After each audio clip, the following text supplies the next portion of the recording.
Sa paglisan ni Lana ay nakaramdam ng lungkot si Leandro. Hindi niya mawari kung bakit. Sa maiksing panahon na nakasama niya ang dalaga, ay gumaan kagad ang kanyang loob rito.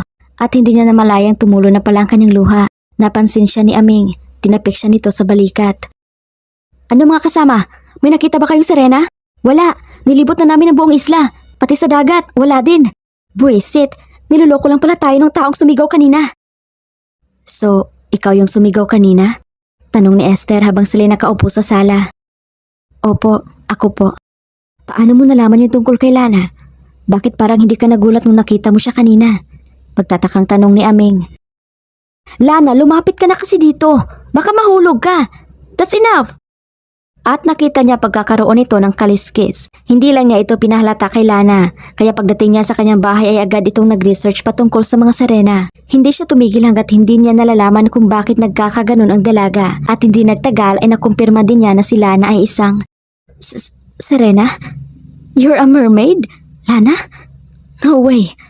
That's impossible. Sa gulat ay nasagi niya ang kanyang cellphone at nabasag. Pero kahit na may nabasa po ako sa internet about sa mga sirena, ay hindi pa rin po ako naniniwalang sirena si Lana. Kaya nung nakita ko yung video niya kagabi, hindi po ako mapakali at gusto kong malaman ng totoo kung bakit siya titigil sa pag-vlog. Pero ngayon, malinaw na po sa akin ang lahat. At hindi lang siya basta sirena. Siya ay isang prinsesa, sambit ni Aming. Huminto sa paglangoy si Lana at kumapit sa isang malaking bato. Malayo-layo na siya sa kanilang isla at tanging mga ilaw na lamang ang kanyang naaaninag. Namimiss na niya kaagad ang kanyang pamilya. Namimiss na niya yung lugar kung saan siya lumaki at nangarap. Hintayin niyo ako. Babalikan ko kayo. Mahal na Reyna. Base sa ipinakita ng mahiwagang taklobo, ay tila hindi alam ng prinsesa kung saan ito pupunta. Akala ko ba'y nakahanda na ang lahat, Nore? Ani Reyna Hadara na nakaupo sa kanyang trono. Paumanhin, mahal na Reyna, sapagkat kanina ko pa inutusan ng punong kawal, ngunit nakarinig sila ng malakas na hilik na nagagaling sa likod ng malaking bato na nagsisilbing pintuan nila.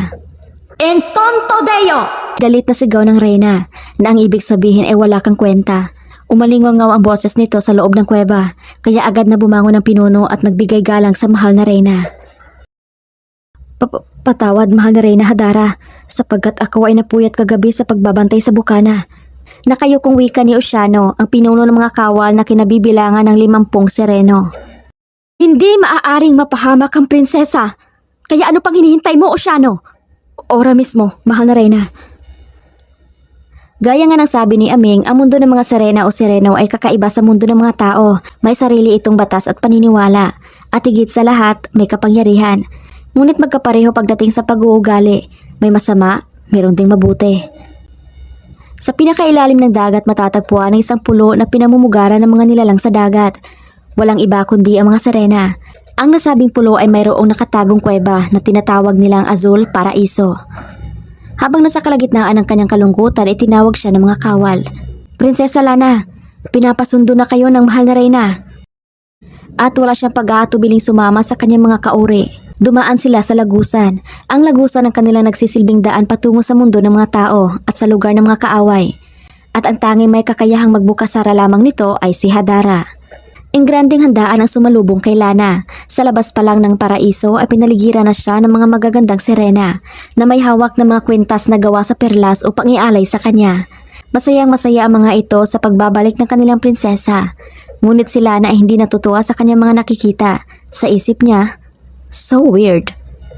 Nananatili siyang tahimik at pinapakiramdam ang lugar.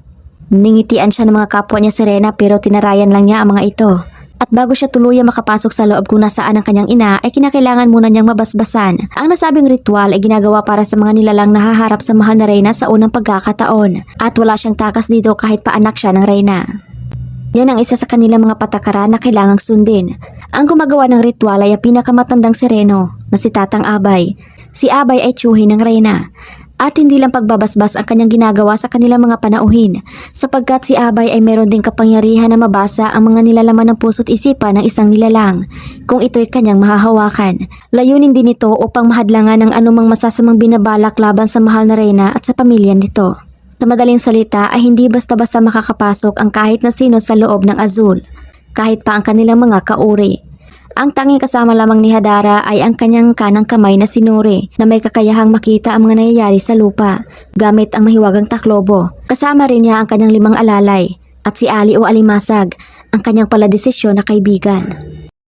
Maligayang pagbabalik, mahal na prinsesa. Pagbati mula kay Tatang Abay at yumuko silang lahat bilang pagbibigay puri at galang sa anak ng reyna na kanilang hinihintay ng mahabang panahon. Pambihira. Minsan na nga lang maging prinsesa dito pa, sa isip niya.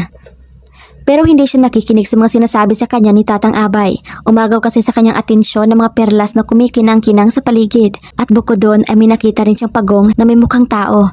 Kaya naman hindi niya maiwasang magtanong. Oy, nagsasalita ka? Shhh! Tanging sagot ng pagong. At matapos ang isinagawang ritual ay binuksan na ang bukana. At doon na bumungad sa kanya ang napakagandang azul paraiso. Sobra siyang namangha at napatulala pa nga. Pakiramdam niya ay para siyang Disney princess. Wow! Instagrammable! Ay, sayang. Kung nakabili lang sana ako ng GoPro na waterproof, more views sana to. Pero sige, next time na lang. Ay, OMG! Ang ganda-ganda talaga! Yan si Lana. Hanggang sa ilalim ng dagat ay vlog pa rin ang iniisip. Samantalang pinagmamasdan lamang siya ng kanyang ina. Pasensya na po. Na-carried away lang. Maligayang pagdating sa ating kaharian, Prinsesa Lana. Ikinagagalak kong makita ang aking magandang anak sa unang pagkakataon. Halika, maaari ba kitang mayakap? Mahal kong prinsesa. Lumuluhang saad ng reyna. Wow, bakit ako ang lalapit? Di ba dapat siya? Ayaw ba niyang umalis dyan sa trono niya? Pero lumapit pa rin siya at hinayaan niyang hagkan siya ng kanyang ina. Naiilang talaga siya ng sobra. Mukhang maayos ang pagpapalaki sa iyo ni Aming. Nakakabigani ang iyong ganda, anak. Sobrang saya ng aking puso nang makita ka muli. Aniya na umiiyak habang hinimas-himas ang mukha ni Lana. Tama nga kayo, mahal na reyna. Maayos nga ang pagpapalaki sa akin na aking inay at itay. Minahal nila ako ng sobra at prinotektahan sa mga taong nais akong saktan. Alam ko, anak.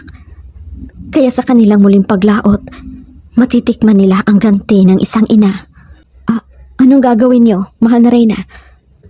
Hindi ito sumagot. Magpahinga ka muna, anak. Mukhang napagod ka sa iyong paglalakbay. Nore, tawagin mo ang mga alalay. Magpapahinga na ang prinsesa. I don't think na maniniwala ako sa iyo, pare. Gago pala to eh.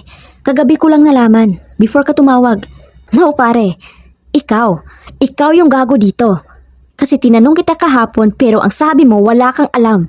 Nagtatalo na silang dalawa sa loob ng opisina ni Leandro. Pinuntahan niya kasi si Jeric upang ikwento ang nangyari kay Lana. But still, hindi pa din ako sure kung tama yung nabasa ko online. Kaya napasugod ako sa kanila. So, totoo ngang Serena siya. Nasaan na siya ngayon? Nandun sa dagat. Bigla siyang nalungkot, ngunit ang lungkot na kanyang naramdaman ay napalitan ng gulat nang biglang may sumabat sa kanilang usapan. Sinong Serena? Liza? Lana is out, the ex is in.